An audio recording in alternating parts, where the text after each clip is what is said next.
Online classes के मेरे प्यारे साथियों, नमस्कार। दोस्तों, इस वीडियो लेक्चर में मैं आपसे इकोनॉमिक सर्वे फॉर 2019 इसके बारे में कुछ बातें करने जा रहा हूं।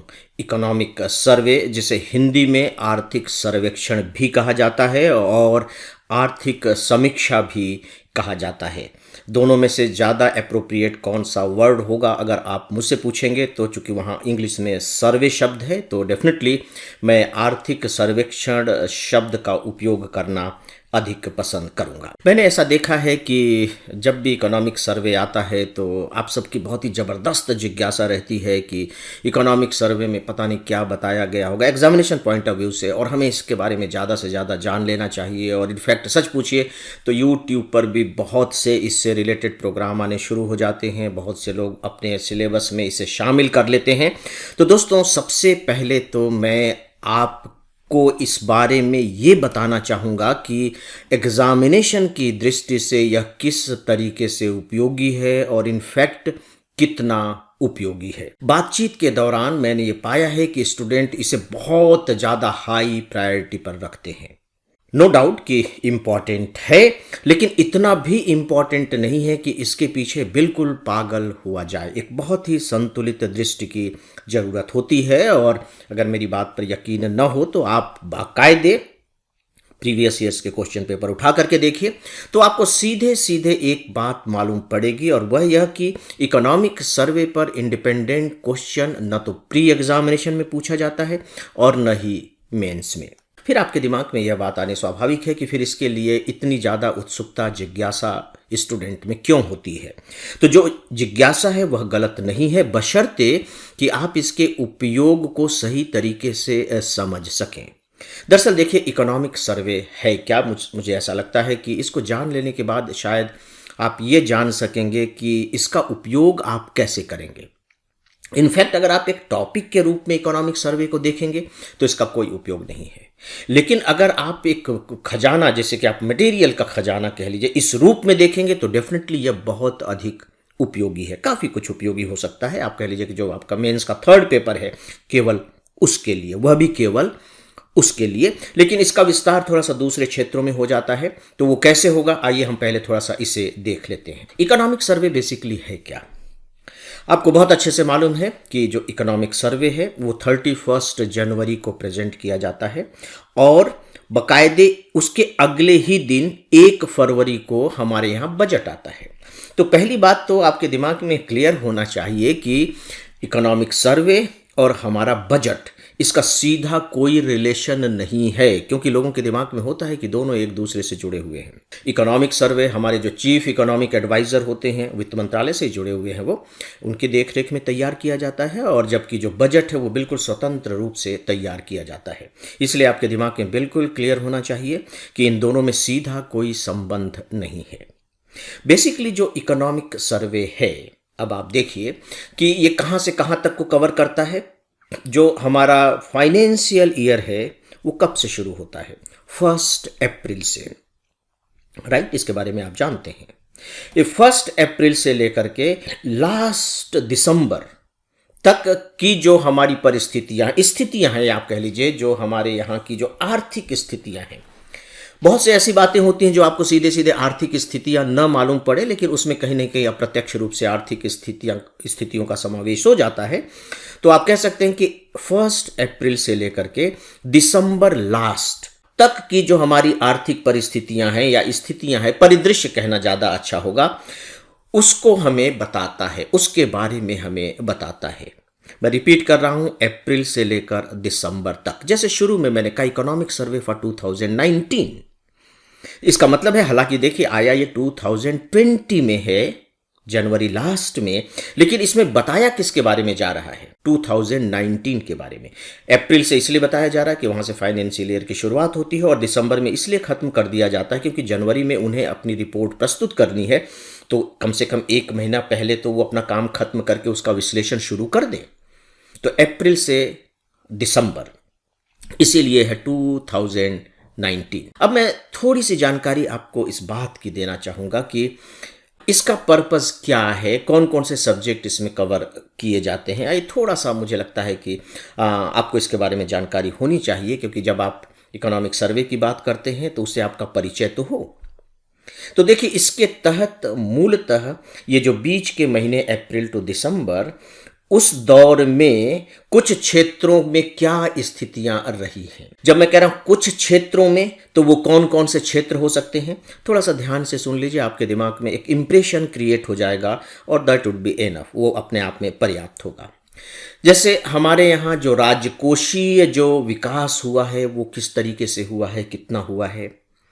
हमारे यहाँ जो मुद्रा का प्रबंधन इस दौर में किया गया, याद रखिए कि जो दौर है वो अप्रैल टू दिसंबर ही है। मुद्रा का प्रबंधन किस तरीके से किया गया, मुद्रा स्फीति जिसे आप इन्फ्लेशन कहते हैं उसकी क्या स्थिति रही, धारणीय विकास और जलवायु परिवर्तन के बारे में सरकार ने क्या क्या किया, जिसे आप sustainable development and climate change कह सकते हैं।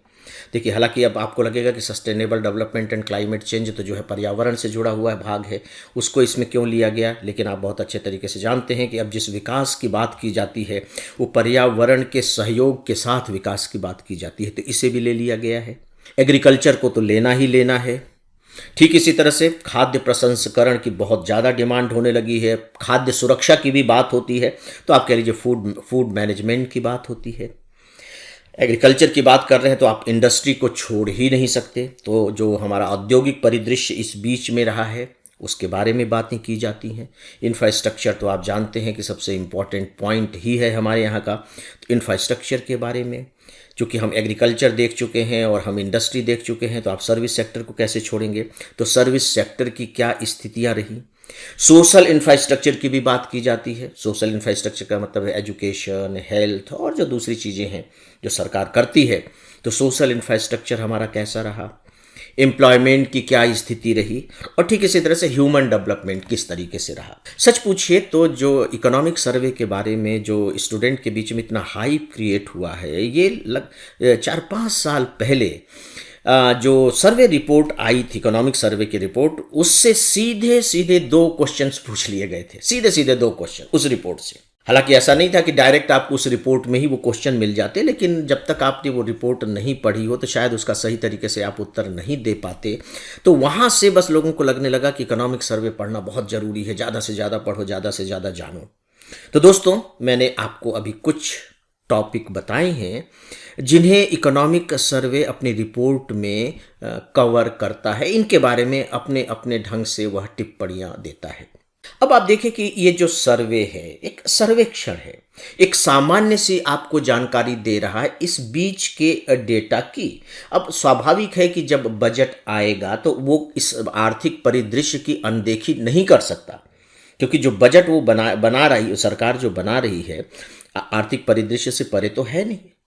तो दोनों में इस रूप में एक दूसरे से कहीं ना कहीं जुड़ाव भी है, लेकिन ऐसा नहीं है कि दोनों एक दूसरे के बिल्कुल आप यूं कह लीजिए कि पूरक जैसे हैं। हाँ, ये जरूर होता है कि जब आर्थिक सर्वे आता है तो लोगों को थोड़ा सा अनुमान होने लगता है कि इस बार का बजट कैसा होगा, क्योंकि आखिर जैसा कि मैंने कहा कि आर्थिक परिदृश्य के संदर्भ में ही तो बजट आएगा। अगर मान लीजिए कि एम्प्लॉयमेंट की हालत बहुत ख़राब है, आर्थिक सर्वे में ये कहा गया है, तो डेफिनेटली फिर बजट में ये लगता है कि भाई कुछ ना कुछ ऐसी बातें होंगी जो एम्प्लॉयमेंट को बढ़ावा देने वाली होंगी। मान लीजिए कि हमारा एक्सपोर्ट बहुत बुरी तरह से ख़राब हुआ है इस बीच में, तो फिर लोगों को उम्मीद होगा कि नहीं, कुछ बजट में ऐसा प्रोविज़न किया जाएगा ताकि हमारा एक्सपोर्ट थोड़ा सा बेहतर हो सके। तो इस तरीके से आप देखिए कि एक अनुमान लगाने में हमारी मदद करता है।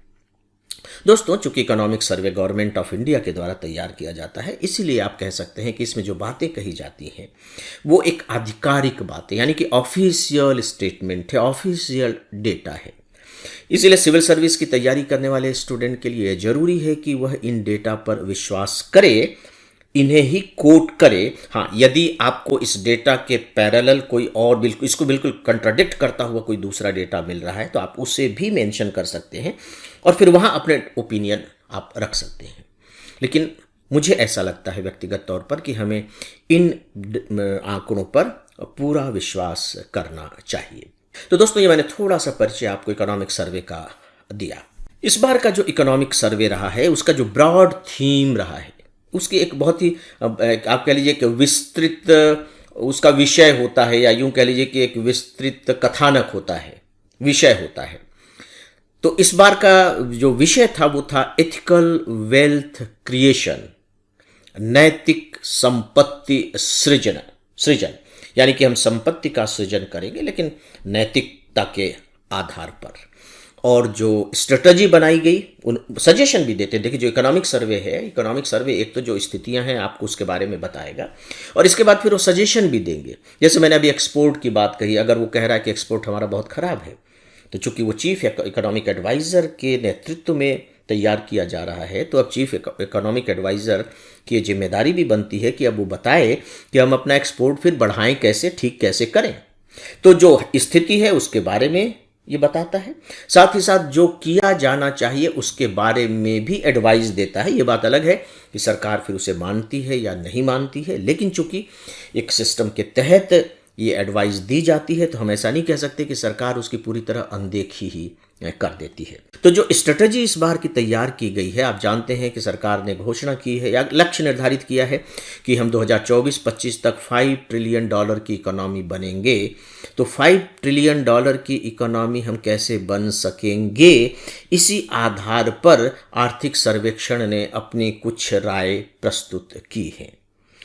तो मैं रिपीट कर रहा हूं, जो ब्रॉड थीम है इस सर्वे का वो है एथिकल वेल्थ क्रिएशन, और जो इसकी स्ट्रेटजी है वो है 5 ट्रिलियन इकोनॉमी बाय 2025। मुझे ऐसा लगता है फ्रेंड्स कि इतना सब बताने के बाद डेफिनेटली इकोनॉमिक सर्वे के बारे में आपके दिमाग में एक तस्वीर सी बन गई होगी कि इनफैक्ट ये है क्या, और सिविल सर्विस एग्जामिनेशन के लिए किस रूप में यह उपयोगी है, किस रूप में यह उपयोगी है। अभी जब मैं आगे थोड़ी सी और बातें करूंगा तो मुझे लगता है कि और ज़्यादा आपके दिमाग में स्पष्टता होती चली जाएगी।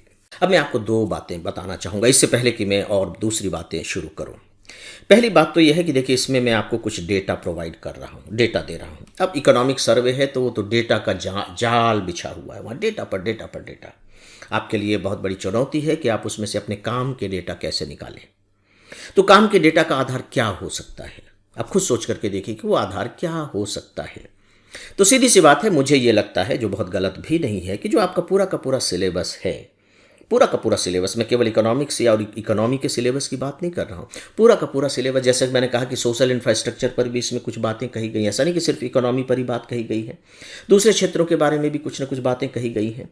तो जो आपका पूरा का पूरा सिलेबस है, उस सिलेबस से रिलेटेड अगर कोई इंपॉर्टेंट स्टेटमेंट है या इंपॉर्टेंट डेटा है, तो वो डेटा आपके लिए इंपॉर्टेंट हो जाता है, महत्वपूर्ण हो जाता है, क्योंकि वो आपके सिलेबस को अपडेट कर रहा है, उसके बारे में गवर्नमेंट स्टेटमेंट प्रोवाइड कर रहा है। पहली बात।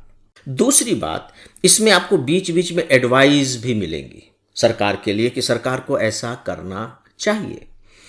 आपने महसूस किया होगा कि मेन एग्जामिनेशन में कभी पूछ लिया जाता है, जैसे मान लीजिए कि अब आप कृषि क्षेत्र के किसानों की आय को कैसे दुगना करेंगे, तो ठीक है, आप अपने ढंग से लिख रहे हैं कि ऐसे ऐसे दुगना किया जा सकता है।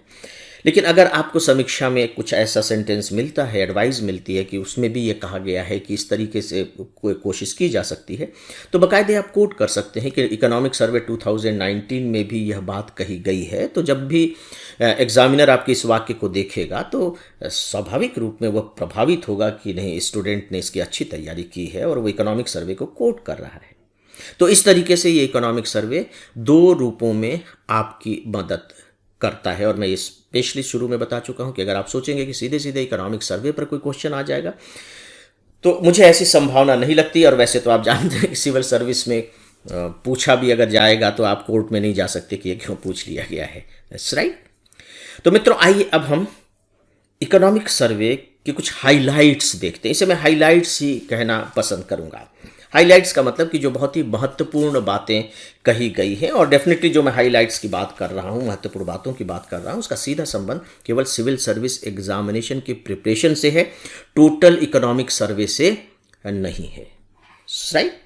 तो आइए शुरू करते हैं। मुझे जो सबसे इंपॉर्टेंट बात लगी इस बार के इकोनॉमिक सर्वे में, और कोई ताज्जुब नहीं कि इससे रिलेटेड कोई छोटा मोटा क्वेश्चन प्री में भी पूछ लिया जाए, और वो है बहुत एक इंपॉर्टेंट शब्द इसमें इस्तेमाल हुआ है, थालीनॉमिक्स। आपने इसके बारे में पढ़ा होगा और शायद आप जानते भी होंगे, लेकिन मुझे तो यहाँ उसकी चर्चा करनी है क्योंकि मैं आपसे आर्थिक सर्वेक्षण पर बात कर रहा हूँ। थालीनॉमिक्स, थाली का मतलब आप जानते हैं, भोजन की थाली जिसमें हम भोजन रख करके और खाना उसे ग्रहण करते हैं। नॉमिक्स का मतलब इकोनॉमिक्स, दो शब्दों को मिला दिया, थाली प्लस इकोनॉमिक्स, और ऐसे नया शब्द बना दिया गया थालीनॉमिक्स। ये थालीनॉमिक्स क्या, पहली बार ये शब्द इस्तेमाल किया गया है और पहली बार ये इंट्रोड्यूस किया गया है। इनफैक्ट सच पूछिए तो ये इकोनॉमिक्स का एक ऐसा जुमला नया तैयार किया गया है कि हम बता सकें कि कैसे हमारा जो अर्थशास्त्र है वो सीधे सीधे लोगों के जीवन से जुड़ा हुआ है, जीवन से जुड़ा हुआ है, और लोग इसे समझ भी सकें। देखिए, जब आप मुद्रास्फीति की बात करते हैं, आप कंज्यूमर उपभोक्ता सूचकांक की बात करते हैं, ग्रोथ की बात करते हैं कि इतना जीडीपी ग्रोथ, तो आम आदमी नहीं समझ सकता। तो आम आदमी को आप कैसे समझाएंगे कि महंगाई बढ़ी घटी, क्या फ़ायदा हुआ?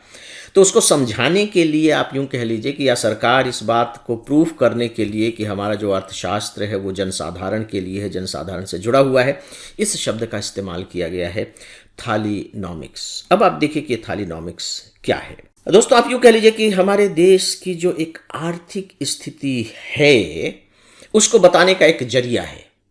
कैसे जरिया है? एक दो पॉइंट आप ध्यान से सुनिए। इसमें यह कहा गया कि पिछले 13 सालों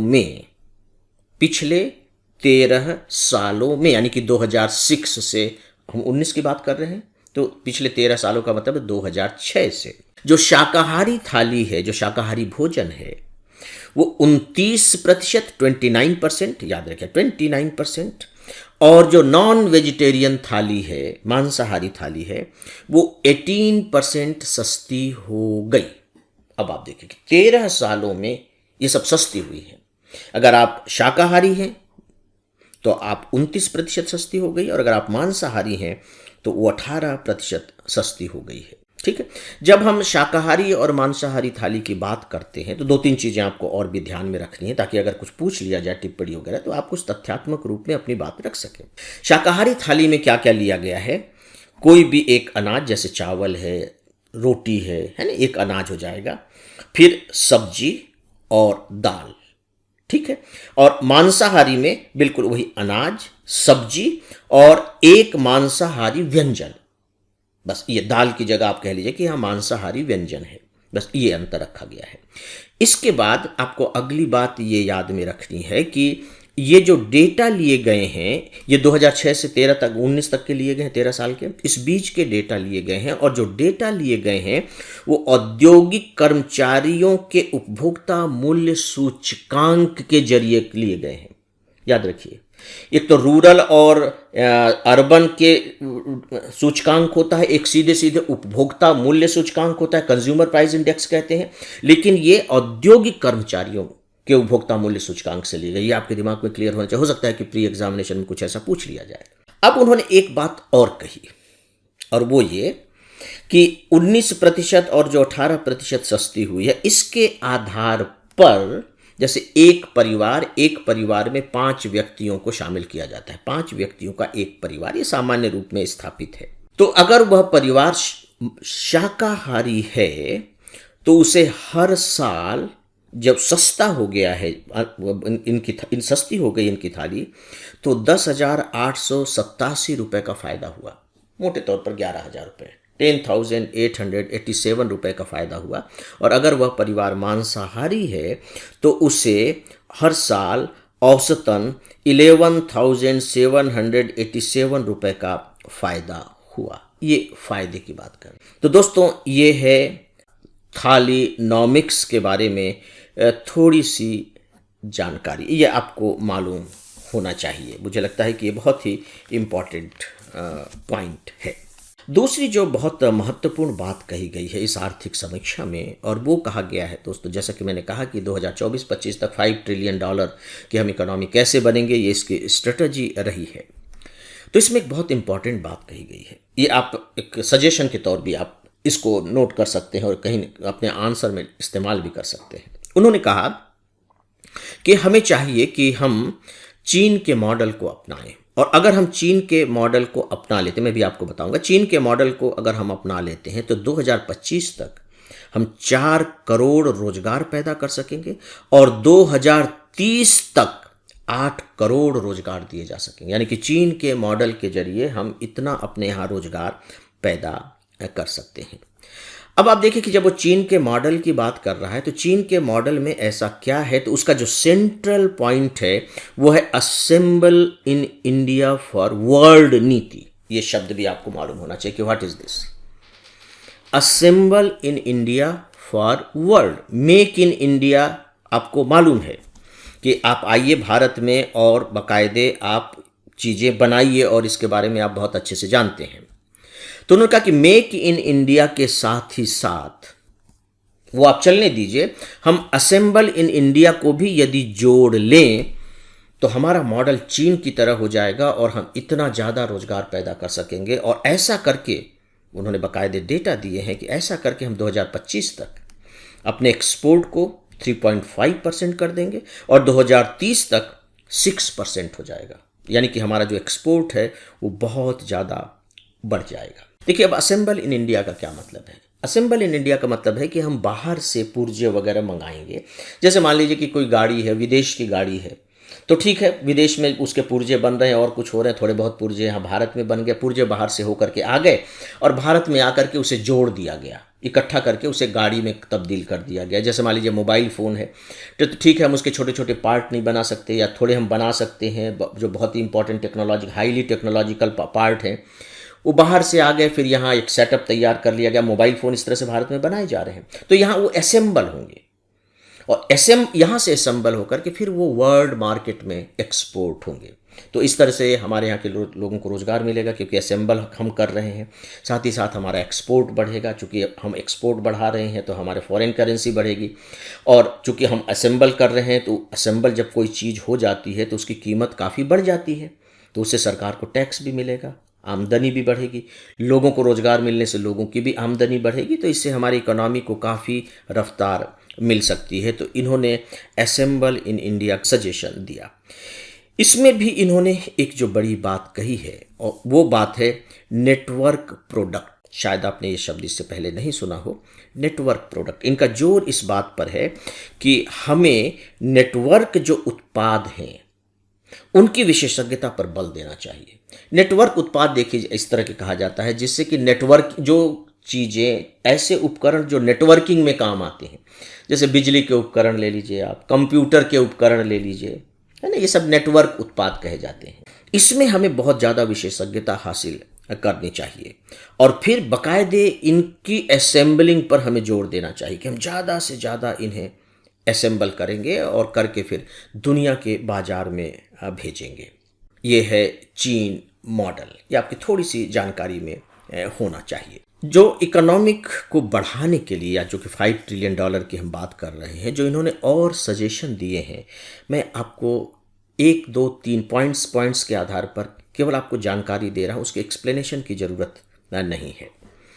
इन्होंने ये कहा कि जो कैपिटल फार्मिंग होती है, जो पूंजी निर्माण है, उसके लिए हमें बाजार की ताकतों पर भरोसा करना चाहिए, मार्केट फोर्स, इसी को लिबरलाइजेशन कहते हैं। बट इसको आप इस रूप में कह सकते हैं कि सरकार को जो अपना हस्तक्षेप है वो कम से कम कर देना चाहिए और बाजार की शक्तियों पर छोड़ दीजिए, जिसे मांग और आपूर्ति का सिद्धांत कहते हैं। बाजार को अपने ढंग से काम करने दीजिए। सरकार को चाहिए कि वह कम से कम हस्तक्षेप करे, और बल्कि अगर वो नीतियाँ बनाती है, बल्कि उसे ऐसी नीतियाँ ही बनानी चाहिए कि जो कारोबारी लोग हैं, जो इंडस्ट्री लगा रहे हैं, जो बिजनेस कर रहे हैं, उससे उनको मदद मिल सके। सरकारी नीतियाँ ऐसी होनी चाहिए और ये भी कोशिश होनी चाहिए कि इस पूरे की पूरी अर्थव्यवस्था में कैसे हम आम आदमी को ज़्यादा से ज़्यादा जोड़ सकें।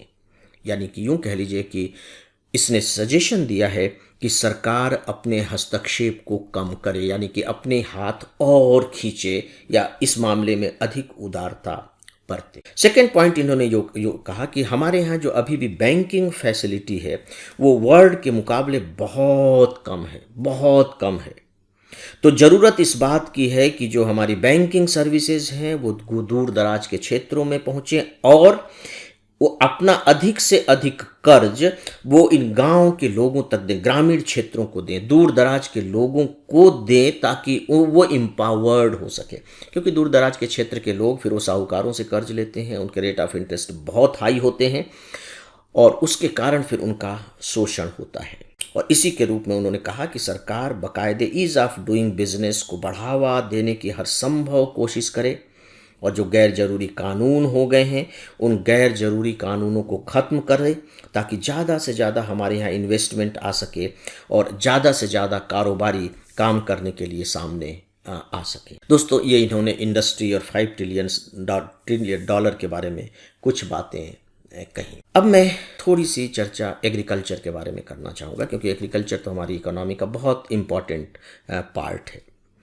जो सबसे बड़ी बात मुझे जो लगती है एग्रीकल्चर के बारे में इन्होंने कहा है वो ये कि अगर हमें किसानों की आय बढ़ानी है, आपको मालूम है कि सरकार ने वायदा किया है कि वो हम बहुत जल्दी किसानों की आय को दोगुना करेंगे, तो वो कैसे संभव होगा? 2022 तक आप कैसे दोगुना करेंगे? तो उसमें उन्होंने कहा है कि जो पशुधन है, जो पशुपालन आप कह लीजिए मोटे तौर पर, उसे बढ़ाया जाना चाहिए, क्योंकि पिछले 5 सालों में जो पशुधन क्षेत्र में जो हमारी वृद्धि दर रही है वो 7.9% है, 7.9%, जबकि हमारे एग्रीकल्चर की जो वृद्धि दर है वो हार्डली आप समझ लीजिए कि 2.8% के आसपास होती है, 2.5-3-4% के आसपास होती है एवरेज, और ये 7.9% है।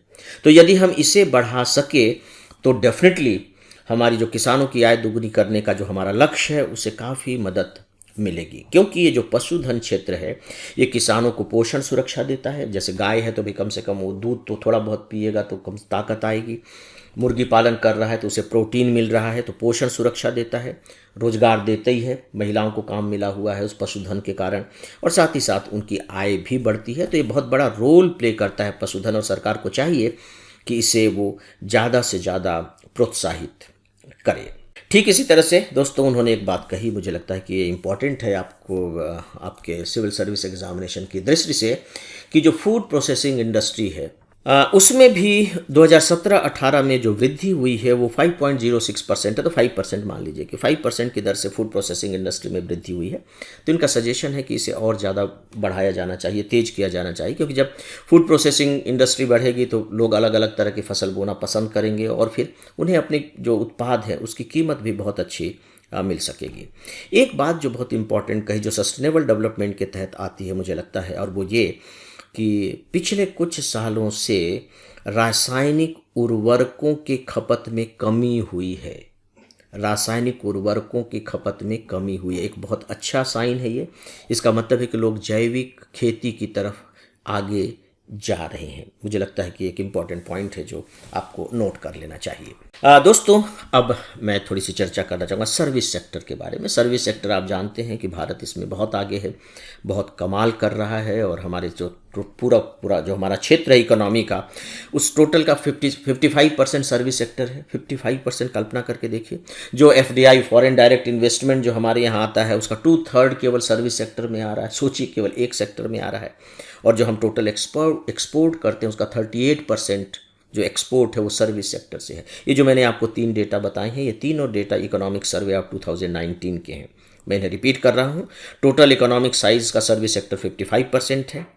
जो टोटल FDI का फ्लो हमारे यहाँ है उसका 2/3 इस सेक्टर में आ रहा है, और जो हमारा टोटल एक्सपोर्ट होता है उसका 38% केवल सर्विस सेक्टर से होता है।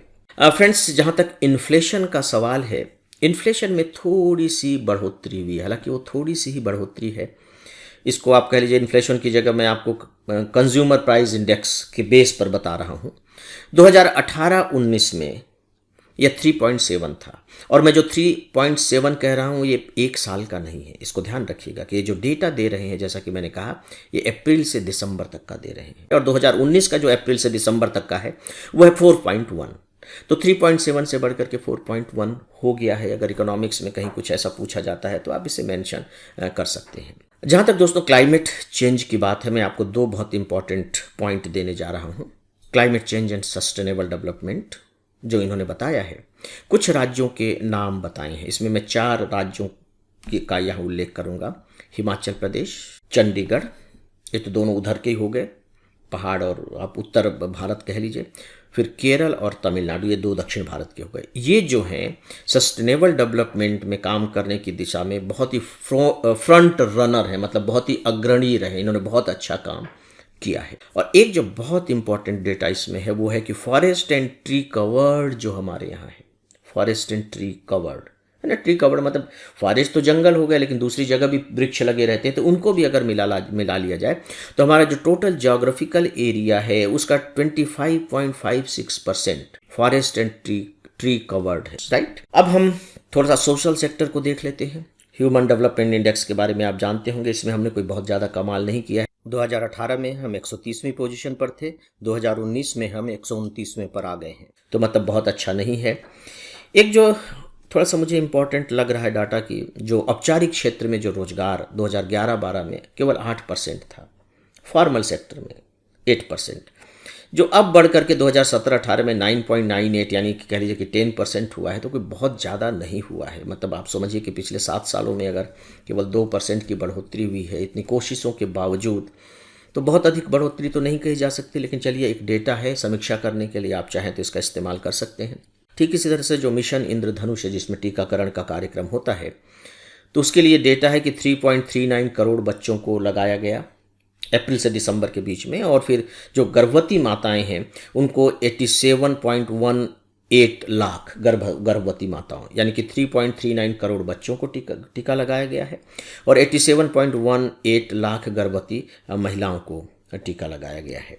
गाँव में डेटा है, अब इस पर कितना यकीन किया जाए थोड़ा सा मुझे डाउटफुल लगता है, लेकिन चलिए गांव में 76.7% लोगों के पास पक्का मकान है, और शहरों में 96% लोगों के पास पक्का मकान है। अगर 96% लोगों के पास शहरों में पक्का मकान है तो हमें ये मान करके चलना चाहिए कि लगभग झुग्गी झोपड़ी खत्म ही होने वाले। हालांकि प्रधानमंत्री आवास योजना के तहत इस क्षेत्र में बहुत काम भी हुआ है, लेकिन चलिए एक डेटा है सरकार के द्वारा प्रस्तुत किया गया डेटा है, तो आपके काम का है। गाँव में 76.7% और शहरों में 96% लोगों के पास पक्का मकान है। दोस्तों, इसी के साथ ही एक बात और कही गई है कि जो हमारे पास टोटल 35 स्टेट और यूटी हैं, यूनियन टेरिटरी, उसमें ये दिया गया है कि ये जो 35 स्टेट और यूनियन टेरिटरी है ये पूरी तरह से ODF हो गए हैं, मतलब खुले में शौचालय करने से मुक्त हो गए हैं।